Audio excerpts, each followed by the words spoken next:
उनको डर रहेगा कि अगर हम नगर निगम के खिलाफ बोलेंगे, नगर निगम कंप्लेन कर देगी और अंदर कर दिया जाएगा, हमारा राजनीतिक कैरियर खत्म कर दिया जाएगा, हम गुलाम बनाने लग जाएंगे। और मैं बताना चाहता हूं, बाबा साहब का नाम लेकर रोटियां सेकने वालों, ये बाबा साहब के संविधान पे सबसे बड़ा कुटारा घात है।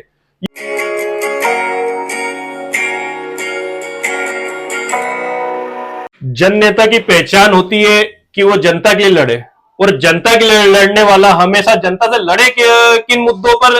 जनहित के मुद्दों पर। जनहित के मुद्दों पर अगर वो लड़ेगा तो शासन से लड़ेगा, और शासन से अगर वो लड़ेगा तो बनी बात है कि उसका टकराव वहां के विधायक, सांसद या वहां की सरकार से होगा।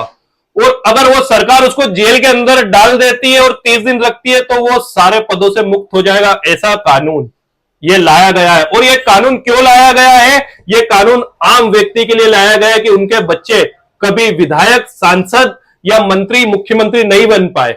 सिर्फ मंत्री, मुख्यमंत्री, विधायक वही बने जो नेता के बच्चे हैं। उनके लिए सुरक्षित सीटें करने के लिए बीजेपी गवर्नमेंट एक बहुत अजीब कानून लेकर आई है। क्योंकि मैं बताना चाहता हूं आपको कि देश के अंदर, संविधान के अंदर, जब तक कि हमारा जुर्म साबित नहीं हो, जब तक हमें अपराधी नहीं माना जा सकता है। और जांच के नाम पर अभी मैं 10 साल का इतिहास बताना चाह रहा हूं कि 95% सिर्फ शक की बुनियाद पर लोगों को गिरफ्तार कराया गया। वो लोगों भी वो होते जो बीजेपी पार्टी से रिलेट नहीं करते, यानी विपक्ष के 95% नेता को ईडी, सीबीआई इन लोगों ने जांच के नाम पर गिरफ्तार कराए।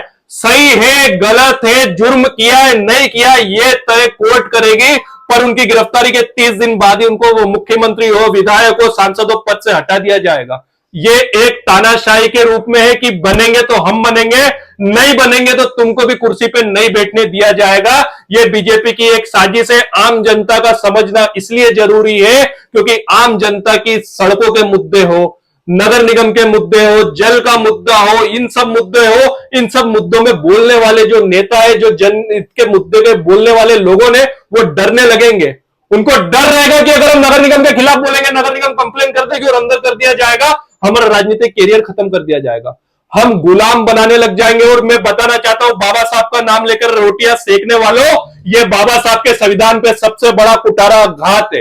ये सबसे बड़ा आघात है। बाबा साहब के संविधान को इस अमेंडमेंट में कई बार बदला गया है और ये बाबा साहब के ऊपर सबसे बड़ी चोट है। अगर आज बाबा साहब होते तो इस बिल का खुलकर विरोध करते, क्योंकि बाबा साहब नहीं चाहते कि एक आम आदमी को एक नेता बनाने के सपने को 30 दिन के अंदर अंदर अंदर हम उसको शक के बुनियाद पर भी हम उसको खत्म कर दिया जाए, उसको पद से विमुक्त कर दिया जाए। जिसने ये बनाया उस पार्टी के प्रधानमंत्री में बोलना चाहता हूं, वो जेल में थे, उसके गृह मंत्री अमित शाह वो जेल काट के आ चुके, क्या उनको पद से हटा सकते हैं अभी हम लोग?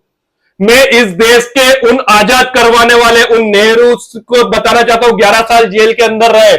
इस देश के नोट के अंदर जिनका फोटो है महात्मा गांधी, वो जेल के अंदर बंद रहे। ये क्रांतिकारी जिनको हम स्वतंत्रता संग्राम सेनानी बोलते हैं, उनको इसलिए बोला जाता है कि वो देश के लिए जेल के अंदर गए, और हम आज उनके गुणगान गाते कि वो जेल के अंदर गए। अगर उस टाइम पे अंग्रेज ये कानून बना देते तो सोचो आज क्या होता। क्या महात्मा गांधी नेता बन पाते? जवाहरलाल नेहरू नेता बन पाते?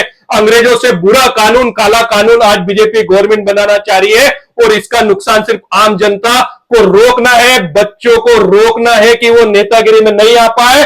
बड़े नेता बस चाहते हैं कि उनके बच्चों का भविष्य सुरक्षित हो जाए, उनकी विधानसभा सीट पर उन्हीं के बच्चे आए, उनकी लोकसभा सीट पर उन्हीं के बच्चे आए। आज मैं देश के जनता को बताना चाहता हूं कि हमें पार्टीगत राजनीति से कांग्रेस बीजेपी छोड़ के लोकतंत्र और संविधान को बचाने के लिए आगे आना पड़ेगा। हमें समझना होगा कि इस कानून का विरोध क्यों जरूरी है।